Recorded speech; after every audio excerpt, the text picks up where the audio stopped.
As of 2024, council tax has exploded. Rental costs are sky high, like never before. Food costs have gone up. For average parents to take their 2 or 3 kids somewhere nice, somewhere fun for a day out, like a fun fair, they have to really dig deep into their pockets. Christmas time has become a secularist holiday, no longer seen as a celebration for the birth of Christ, but a way for kids to receive a ton of presents that they'll probably get bored of by the end of the month. Going to fancy restaurants or a luxury hotel is a great accomplishment because it is not easy for the average citizen to save enough funds to enjoy those moments. Yes, the national minimum wage goes up by a bit each year, but so does everything else. Single folks really struggle to get by with the overall living cost, costing an arm and a leg. Our economy is crippling, and yet more people are coming in by the tens of thousands. 1.3 million immigrants came in the UK between June 2022 and June 2023. A shocking amount. The problem isn't just that we got droves of people coming into our tiny island, is that the economy, as it stands with its housing and living costs, cannot adapt to those numbers. With more people coming in, especially illegal, the taxpayers have to cover those expenses. We have got problems of our own. We got war veterans, people risk their lives out on the streets begging for money. I know someone who served the army for over 20 years. Just before he was about to receive his retirement funds, the army discharged him, preventing him from having a pension. Our country, though it is one of the greatest in the world, considering its generosity to non-British citizens and some struggling families who cannot afford to look after themselves, we are practically on life support from the inside, despite looking somewhat good on the outside. As a layman and a man who is a born citizen, one very concerned, I might add, it wasn't until the last couple of years I got really hung on politics. I recently voted for reform. I didn't want to bother with Labour and Conservatives any longer. They are both two sides of the same coin. They give good policies, but they don't deliver as expected. It is not racist to want to improve your country by looking after your own citizens. Don't the common people of Afghanistan and others want to do the same? If we fall down a ditch, how can we get you out who is struggling too? So, as a voter with nothing more than a voice, what would I do to improve our country's dying economy? The list I'll give is not exhausting. These are only some ideas. There's a lot more that I have, but I want to keep this video as short as possible. So 1, I'll lower taxes. I will provide tax breaks and lower overall taxes for businesses and VAT too. I'll cut VAT down to 5% or less. 2, I'll make more space for agricultural lands whereby more crops can grow, more livestock can increase and thrive.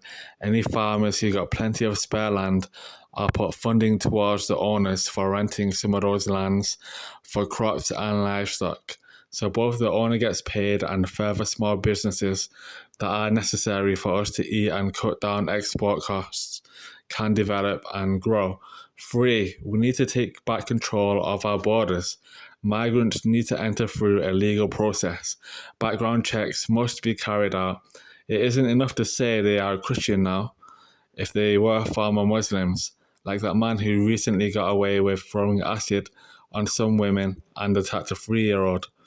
Abdul Azadi, that's his name. People who convert to Christianity from Islam should openly declare Muhammad is a false prophet as proof.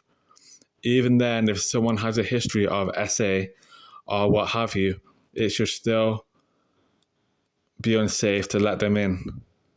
4, single parents who have no skills need to take courses that will provide them skills in order to get back to work.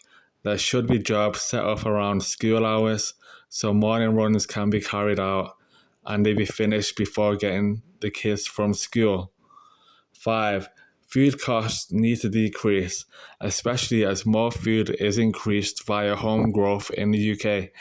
More exotic foods that usually are imported from other countries need to be learned to be grown here. There are people who have pulled it off here before. 6. All illegals and economic migrants who are here only for free benefits need to be exported back. That way, we will save billions each year that can be recirculated back into the economy for better use. 7. Greedy ass Sadiq Khan needs to be fired. The state of London is a mess. You got people paying an average rent cost of over $2,000 a month for terrible housing. I've been to London before. The congestion charge is downright evil. It has to be scrapped, but obviously that's easier said than done. 8. Our country needs more energy. God bless all people. I recently watched a program where a Sikh family lived in a one-bedroom house, and man, these people were elderly. It's really sad. Our elders need better treatment than that. We used to have power plants, from what I remember. I understand it may take about a decade or so to build one, but if we can become self-sufficient with our own energy supply, then it will cost us all less to warm up our homes. 9.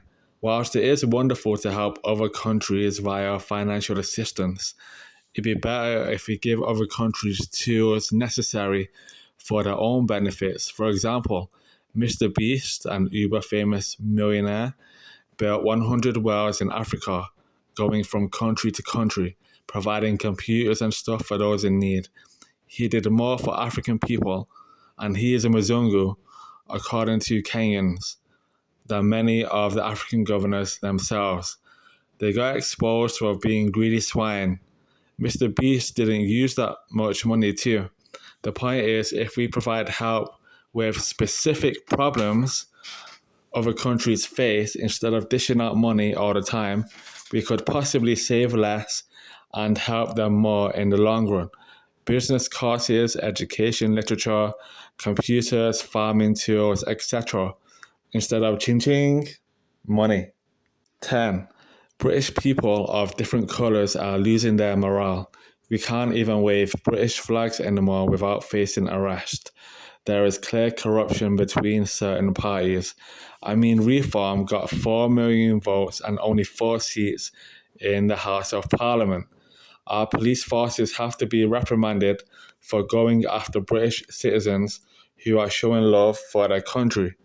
We need an increase of police too, to cut down on knife crime. We need bigger punishments for criminals. The punishments need to match the crime once proven guilty.